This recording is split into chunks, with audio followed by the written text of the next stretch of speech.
E voltamos a falar de reforma tributária porque o tema foi discutido essa semana na reunião da Frente Parlamentar da Agropecuária em Brasília, que recebeu o autor da proposta de emenda à Constituição 46 de 2022, o senador Oriovisto Guimarães, do Podemos do Paraná.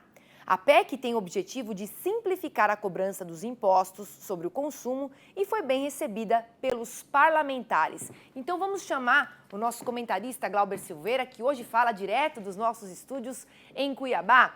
Glauber, esse modelo proposto, ele promove alterações no sistema tributário brasileiro com diferenciação para o agro. Quais as diferenças em relação a outras propostas, como a PEC 45 e a 110? Uma boa tarde para você. Seja muito bem-vindo aqui aos nossos estúdios aqui novos aqui do Canal Rural. Chique, hein? Achei chique. Boa tarde, Priscila. Na verdade, o que acontece é o seguinte, quando você pega o 45 e o 110, o 45 ele pega os impostos federais, estaduais e municipais e cria um imposto só, que é o IBS, né, que seria o IVA. Né? Então, esse seria se juntar tudo e colocar no imposto que poderia ir até 27%.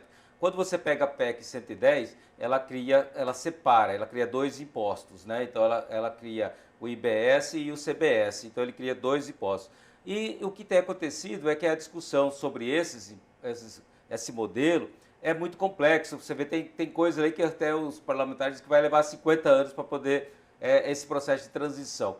Com isso, o senador ele apresentou, né, uma nova proposta, porque ele disse que ele tinha, por exemplo, uma indústria no Paraná e teve que mudar essa indústria, inclusive, para Manaus, em virtude da perda de alguns benefícios fiscais. Então, o que ele falou é a questão do simplifica já, que é realmente uma coisa que os próprios prefeitos estão pedindo, né? Porque o grande problema da reforma tributária, Priscila, é que até a gente vê no começo do ano ali o próprio presidente do Congresso, o presidente do Senado falando, né, que iam colocar em votação isso aí, a reforma, mas não, ou seja, o que a gente tem sentido em Brasília é que a coisa não é bem assim, não está fácil de se passar uma reforma tributária como essa proposta, né? Por isso essa proposta, essa PEC 46, que foi inclusive colocada agora em dezembro, né, do ano passado, no finalzinho do ano, ela é palatável. Por quê? Porque ela simplesmente está simplificando. Ela pega, por exemplo, hoje